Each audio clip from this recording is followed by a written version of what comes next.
এখন দ্বিতীয় সবচেয়ে সাধারণ ক্যান্সার হল ইভিএস সার্কোমা। এটা বাচ্চাদের মধ্যে হয় এবং ছোট বাচ্চাদের মধ্যে এটা বাচ্চাদের মধ্যে হয়। জেনারেটেড হয়। অন্যদিকে এটাকে আমরা অনেক সময় ব্লাড বলতে থাকি। টাইগার মানে যেমন এখানে তাকে এটাকে নিজের কাজ করার অনুমতি দেওয়া হয়েছে। এটাকে ফ্যাক্টর পেলভিস ফিক্সড বোন, সেটা পায়ের জন্য যা করা হয়েছে, তাতে কিছু সময় এটা হতে পারে। এখন এই যে ক্যান্সার, মসে, সার্কোমা, আর সার্কোমা কি করবে, আমাদের ক্যান্সার ডাক্তারদের জন্য খুবই ব্রেন ক্যান্সার হয়। কেন? এটা সেই বয়স যখন বাচ্চা নিজের যৌবনের মধ্যে ঢুকছে। নিজের জীবনের এমপ্লেতে স্বপ্ন তৈরি হয়েছে। ক্যারিয়ার শুরু হতে চলেছে। সেই জব শুরু হতে চলেছে। পড়াশোনা যখন শেষ হয়েছে, কলেজে যেতে চলেছে। তাহলে এই পরিস্থিতিতে তার মধ্যে এমন ইমোশন বলিউডে আছে যে যেমন যদি আমার বাচ্চারা এই বয়সে থাকে, তাহলে ইমোশনাল বন্ডিং হয়ে যায় যে আরে, এটা তো আমাদের বাচ্চাদের হার্ট পেশেন্ট এবং ক্যান্সার হয়ে গেছে। এতে আমরা ডাক্তারদের ওপরও অনেক ইমোশনাল চাপ দিই। সিঙ্গার এডি, এই যে ইন্ডিয়ান সার্কোমা, যা ছোট বাচ্চাদের মধ্যেও হয়। যখন আমরা দেখি যে আমাদের বাচ্চাদের বয়সের বাচ্চারা আমাদের কাছে আসে, তখন একটা ইমোশনাল অ্যাটাচমেন্ট হয়ে যায়। তারা নিজেদের জীবন। অনেক সময় আমাদের খুব দুঃখ হয়েছে। আমাকে থাকতে দিন। ডাক্তারের কাজ হল মিশনকে আপডেট করা। আমরা করব। এবার তৃতীয় ক্যান্সারের কথা বললে সেটা হল বন্ড সার্কোমা। এটা প্রায় মিডলওয়েট মানে 30 থেকে 40-50 বছর বয়সের মানুষের মধ্যে, এবং অথবা কাঁধের পেলভিস বা হিপসে এই জায়গায় হয়। এবং এটা ব্যাক কনফিউশন। আমরা ভাবি যে আরে, হাঁটতে কেউ পড়ে গেছে, ফ্র্যাকচার হয়েছে, ব্যথা হচ্ছে, ফোলা এসেছে এবং প্রায় এবং এভারেজ এটা শুনতে এটা উপরে লেট হওয়ার টাইম হয়, মানুষ আমাদের চুল রক্ত দিয়ে। এর জন্য এই 3 ধরনের ক্যান্সারের টাইপ বোঝা জরুরি। তারা কিভাবে প্রেজেন্ট করে, এই ওভারে প্রেজেন্ট হয়, এগুলো সব আপনার শরীরের বিষয়। এখন আসল কথায় আসি। ক্যান্সার সন্দেহ করেছি। ভেবেছি ক্যান্সার হয়েছে, তাহলে এখন কি? কিভাবে রোল আউট করব? কিভাবে কনফার্ম করব যে এটা ক্যান্সারই? অথবা আমাদের অন্য কিছু? তাই আমি অনেক মানুষের সঙ্গে অনলাইন কনসালটেশন করি এবং এই ধরনের হিস্ট্রি ইত্যাদি আমাকে বলেন। তখন প্রথমে আমি বেসিক টেস্ট করি। X ray. আজ আপনার দেশের প্রত্যেক কোণায় এটা আছে এবং খুব সিম্পল টেস্ট। 5 মিনিটে পাওয়া যায়। রিপোর্টও পাওয়া যায় এবং আমার পিছনেও লোকেদের অর্ডার ছাপা ছোট থাকে। প্রথমে এক্স-রে করিয়ে এক্সপ্রেস আপলোড করুন। যত টেস্টই এসে থাকুক, অ্যাডভান্সড হতে পারে। বোন ক্যান্সারে এক্স-রের গুরুত্ব সবচেয়ে বেশি। সেটা ইম্পর্ট্যান্ট। এক্স-রের ভিত্তিতে এবং এক্স থেকে 2 ধরনের হয়। একটা হলো যেখানে ক্যান্সার স্টেশন আছে, পরে 4টিতে বা অন্য কোথাও, সেই জায়গার এক্স-রে, এবং একটা বুকের এক্স-রে। 1-2টা X-ray important. 22 থেকে 25% যদি ক্যান্সার, যেমন স্টেজে পৌঁছে গেছে, যেখানে সেটা ধরা পড়ে। ফ্রিতে। তাই শুধু 100টা এক্স-রে দেখে আমরা মেজরিটির সাপোর্টের হাই ভোল্টেজ করি এবং অ্যাডভান্স দে। এখন আরও অ্যাডভান্সড টেস্ট কি হয়? উদাহরণ আমি আপনাকে বলছি। টেস্ট হতে পারে যেমন সিটি স্ক্যান, যেগুলো এক্স-রের মতোই, তো রেডিয়েশন করে আপনার পুরো শরীর চেক করে এবং টেস্ট হয়। এমআরআই সব জায়গায় পাওয়া যায়, কিন্তু নিচে মেরিটে। ছোটমোট শহরের মধ্যে তো অবশ্যই অ্যাভেলেবল এবং এমআরআই ইম্পর্ট্যান্ট হয়। বেসিক্যালি ক্যান্সারের লোকাল স্প্রেড। মানে এখানে যদি কোল্ড ক্যান্সার হয়, তাহলে কি মাসলকে ইনভলভ করে? বোনের ভিতরেও যদি এতটা প্যাড করে থাকে, তাহলে এমআরআই থেকে বোঝা যায়, যেটা অ্যাডভান্স সেন্টার। যেমন অনেক বড় শহর, যেমন দিল্লি, মুম্বাই, হায়দ্রাবাদ, বেঙ্গালুরু ইত্যাদি। সেখানে পিটি-সিটি স্ক্যান এবং পিটি-সিটির ডিফারেন্ট টাইপ থাকে। কিন্তু ঠিক এমডিজি পিটি-সিটি স্ক্যান সবচেয়ে বেশি কমনভাবে ব্যবহার করা হয় এবং কিছু মানুষ আরও স্ক্যানও করান। এটা শহর, সব জায়গায় অ্যাভেলেবল নয়। এক্স-রে এবং সিটি স্ক্যান সব জায়গায় অ্যাভেলেবল থাকে। তাই পয়েন্ট নম্বর 5। যদি আমরা এগুলো সব স্ক্যান করিয়ে নিই এবং স্ক্যান থেকে জানা গেল, হ্যাঁ ভাই এটা, তাহলে হাই, আমরা জানি যে ক্যান্সার হতে পারে। এখন কি? এরপর কি করতে হবে? স্ক্যানের পরে আমাদের কনফার্ম করতে হয় যে ক্যান্সার কোন টাইপের। আমি আপনাকে 3 ধরনের টাইপ বলেছি, তাই যে টাইপের সেটা কনফার্ম করার পরে, তার পর্যন্ত ফ্রিকোয়েন্ট প্ল্যানিং হয় এবং 3টির টেস্ট প্ল্যান ডিফারেন্ট হয়।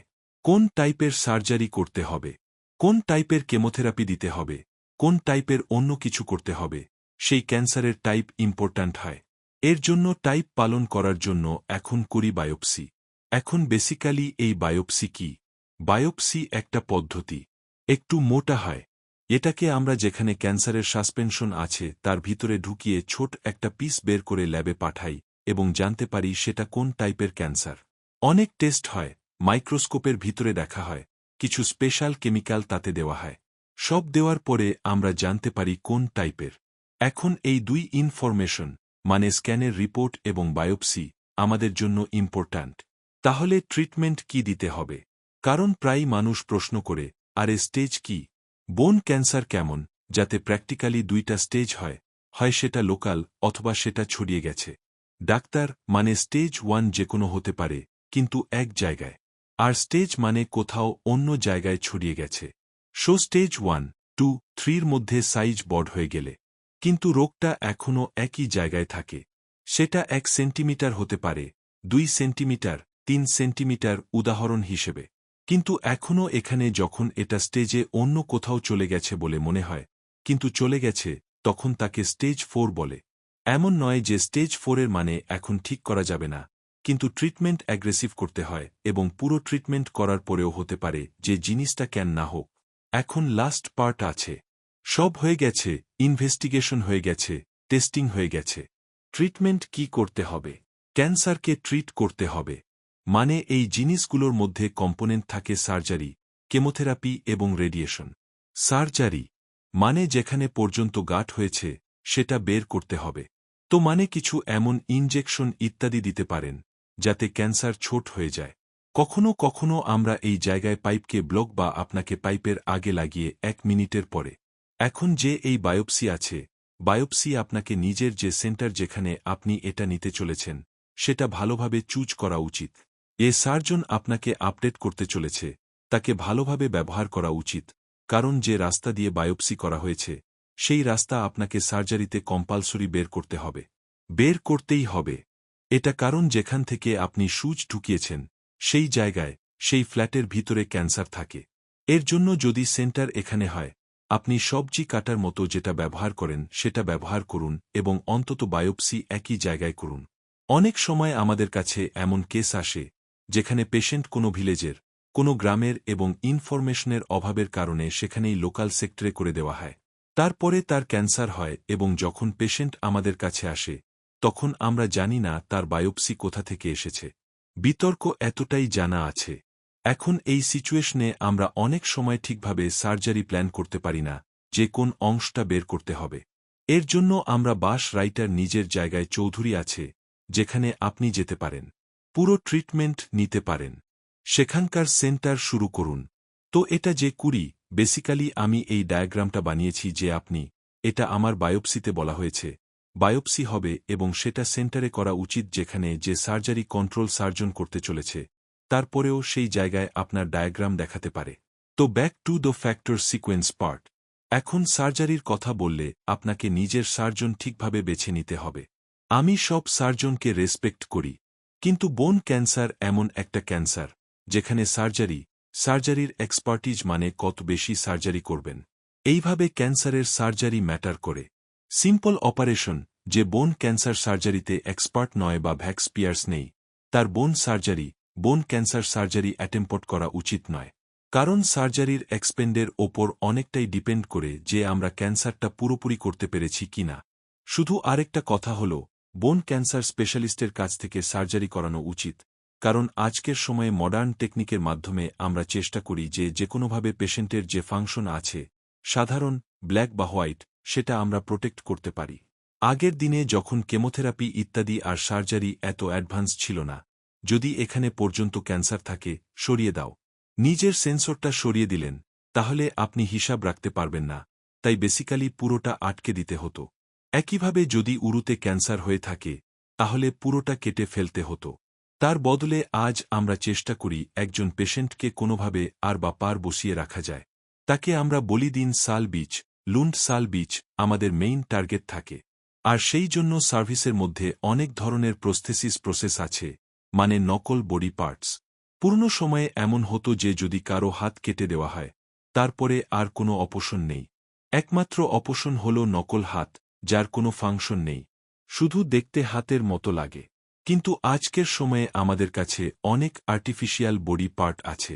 যেমন যদি এতটা বোন সরানো হয়, যদি মানুষের বোন টাই হয়, উন্নতি বোন লাগানো যেতে পারে, অন্য অংশের বোন লাগানো যেতে পারে, অথবা মেটালের এমন বডি পার্ট বানিয়ে এখানে লাগানো যেতে পারে যাতে বাকি বোনকে বাঁচানো যায়। এই সমস্ত টেকনিক অনেক অ্যাডভান্সড হয়। নরমাল ডাক্তার, যার বোন ক্যান্সার সার্জারির এক্সপেরিয়েন্স নেই, সে হয়তো এই সব টপিকের ব্যাপারে আপ টু ডেট নাও হতে পারে। তাই যে সেন্টারে বোন ক্যান্সারের সার্জারি হয়, সেই সেন্টারেই লেটেস্টভাবে করান। এর মধ্যে ক্যান্সার সার্জারিতে 3D প্রিন্ট এসেছে, মানে আপনার বোন যদি সিগনিফিক্যান্ট অংশ বের করে দেওয়া হয়, তাহলে 3D প্রিন্টার দিয়ে একই রকম শেপ বানিয়ে আমরা সেটা প্রিজার্ভ করতে পারি। যে ফাংশন আছে সেটা প্রিজার্ভ করতে পারি। এরপরেও যদি কোনো কারণে বোন আমরা একসঙ্গে বা পাওয়ার বাঁচাতে না পারি, তাহলে বায়োনিক, আপনি কোনো বায়োনিক আর্ম পার্ট ব্ল্যাক আনতে পারেন এবং এর ট্রেনিং সার্জারির ইমিডিয়েট পরেই শুরু হয়, যাতে একজন পেশেন্টের কাজে লাগতে পারে। তো এই সব জিনিস ছোট সেন্টারে, যাদের এক্সপেরিয়েন্স নেই, সেখানে নাও থাকতে পারে। আর কি সিচুয়েশন আছে, কি সার্জারি সার্জন আপনার জন্য ইম্পর্ট্যান্ট। যেমন আমি বলেছি, এই সার্কোমা বাচ্চাদের মধ্যে হয়, টিনেজে হয়, ইমু সার্কোমা এবং ছোট বাচ্চাদের মধ্যে হয়। তো যদি কারো এক পায়ে সার্জারি হয়ে থাকে এবং আপনি তার বোনের সার্জারি করেন, তাহলে সেটা কেটে দিয়েছে, ইত্যাদি ইত্যাদি। তাহলে পায়ের ভিতরের লেংথ ডিস্কে থাকতে পারে, একটা লম্বা হতে পারে, আরেকটা ছোট হতে পারে। তার কারণে পেশেন্ট, বাচ্চার পোশ্চার খারাপ হতে পারে, ডেভেলপমেন্ট খারাপ হতে পারে।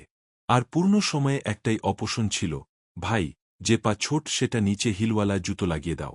কিন্তু আজকাল এমন নয়। আমাদের কাছে অনেক অ্যাডভান্সড মেগা প্রস্থেসিস এসেছে, যেগুলো কোরের ভিতরে ঢুকিয়ে দেওয়া হয়। সেগুলো কোচ বট করতে পারে। যদি বোনের ওই অংশটা বলে যে প্যান্টের উপরে আছে, তাহলে সেটা জন্ম প্রক্রিয়া দিয়ে এক্সপ্যান্ডেবল, মানে তার ভিতরে এটাকে আমরা এক্সপ্যান্ড করতে থাকি, তখন পেশেন্টের হাইটও বাড়তে থাকে, যাতে হাইট বাড়তে থাকে।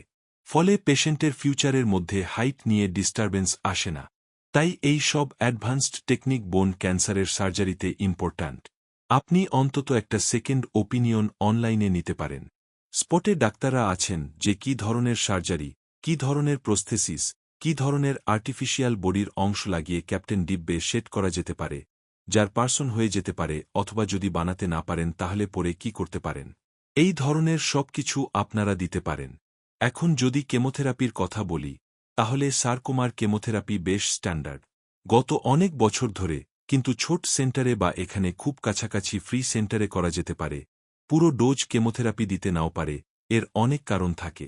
মোস্ট ইম্পর্ট্যান্ট কেমোথেরাপি সার্কোমার হয়, যেটা দেওয়া হয় আড্রিয়া থেকে নিয়ে সেট পর্যন্ত অ্যাকসেপ্ট যা আছে, সেটাকে বড সেন্টারে, একটা স্ট্যান্ডার্ড সেন্টারে, খুব বেশি রেটিং। নিজের কোনো বন্ধুর সঙ্গে ডাবল মেডিটেশন ছোট সেন্টারে অ্যাভেলেবল না হলে ওয়াটসন জিম রিসার্চ সেন্টার আছে। সেখানে আমাদের বোঝা কমিয়ে দেখিয়ে দিতে হয়। পেশেন্টের সেফটির লোকদের সিচুয়েশনের মধ্যে হতে পারে যে রেজাল্টও কম আসবে। এতে কি করতে হবে যে বোন ক্যান্সারের কেমোথেরাপি হাড়ের রোগ থাকে, আপনি সেই সেন্টারেই নিচে কি আছে, এই সব ইনজেকশন দেওয়ার ফ্যাসিলিটিজ অ্যাভেলেবল আছে। ইভিং সার্কোমার জন্য আরও কিছু ধরনের দামও লাগে, যেমন ইন্টারেস্টিং, ম্যাডাম, মৌসুম মাইট, এগুলোকে সাইড। তো এই ধরনের কেমোথেরাপি দেওয়ার একটা বিশেষ পদ্ধতি থাকে, যার মধ্যে ছোট বাচ্চারা থাকে। তাদের আমরা বারবার ইনজেকশন দিই না, হামসফর ইম্পোর্ট করি, যদিও ডিক্লাইন ফিট করি। এটা সবকিছুর জন্য একটা ভেরি সেপারেট ভিডিও। জীবদ্রব্যের উপরে আমি কমপক্ষে আধ ঘন্টা 40 মিনিটের ভিডিও বানাচ্ছি। কিভাবে আপনি তাদের সাইড ইফেক্টের সঙ্গে ডিল করতে পারেন, কি ধরনের সাইড ইফেক্ট হতে পারে, কিভাবে সেটা এড়ানো যায়, সেই ভিডিও আপনি দেখতে পারেন। সেটা কি হয়, কেন দেওয়া হয়, কি সুবিধা হয়, কিভাবে উপরে আসতে পারে। এর উপরেও আমার চ্যানেলে ভিডিও আছে। ডিক্লাইন কি হয়, বিকলাঙ্গ কিভাবে হাঁটে, বাচ্চাদের মধ্যে কি লাগানো উচিত, এগুলো সব আলাদা ভিডিও। তো আপনি দেখলেন, ক্যান্সার টাইপের উপর ডিপেন্ড করে সার্জারি কতটা পোটেন্ট, কেমোথেরাপি কতটা ইম্পর্ট্যান্ট। যদি কোনো বিষয় নিয়ে আপনার সঙ্গে কথা বলি, রেডিয়েশন, এখন রেডিয়েশন সব জায়গায় অ্যাভেলেবল হয় না। রেডিয়েশনের মেশিনও খুব দ্রুত টেকনোলজি চেঞ্জ হয়। তাই অ্যাডভান্সড সেন্টার, যেখানে লেটেস্ট মেশিন অ্যাভেলেবল আছে, সেখানে আপনার ট্রিটমেন্ট শুরু করা উচিত। কারণ যদি কোনো জায়গায় এই ক্যান্সার হয়ে থাকে, তাহলে কত জায়গায় রেডিয়েশন দিতে হবে। কোনো স্পেশাল প্যাকেজ অ্যাভেলেবল আছে কি না।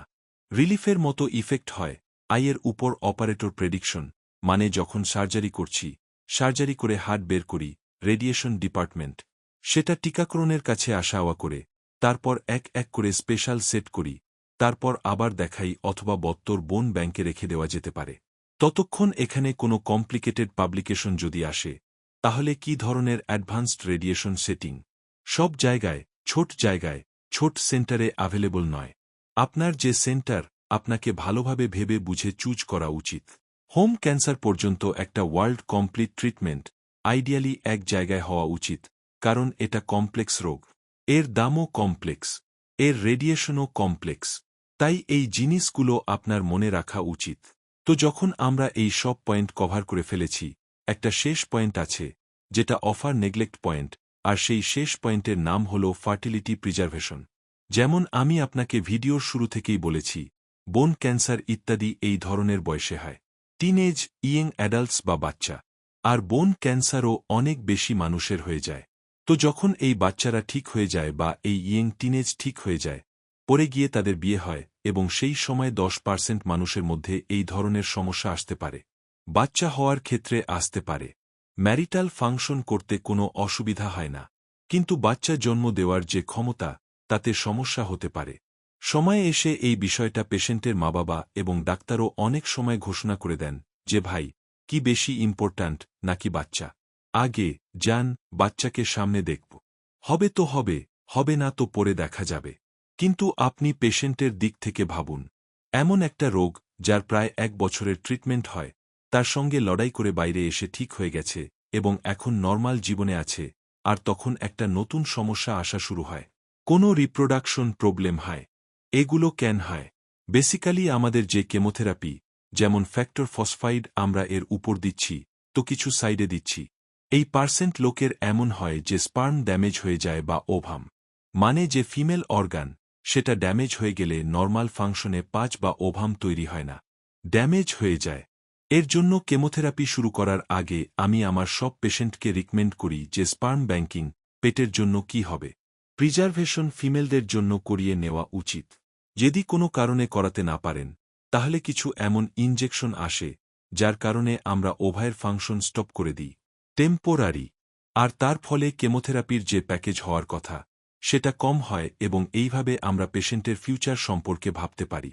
তো এই 8টা পয়েন্ট আমার দিক থেকে আপনার জন্য সবচেয়ে ইম্পর্ট্যান্ট, ক্যান্সার পেশেন্টের জন্য বোঝার জন্য।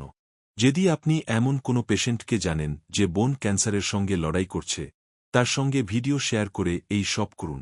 যদি কোনো কনফিউশন থাকে, তাহলে আমার নম্বরে কল করে অনলাইন কনসালটেশনে নিতে পারেন। আমাদের একটি স্পেশাল প্রোগ্রাম, পাঠশালা প্রোগ্রাম, যেটা স্পেশালি আমরা ডিসাইড করেছি সেই সব পেশেন্টের জন্য যারা মেডিক্যালি, যারা যেমন নার্সেস, প্যারার সঙ্গে বা এমন পেশেন্ট, যারা ডাক্তারের কাছে নিজের ক্যান্সার সম্পর্কে জানতে চান, প্রোগ্রামের জন্য। আপনিও যদি একজন রোগী হন, তাহলে সেটা ততদিনের জন্য থাকবে। ম্যান অফ দ্য বাহার বানে।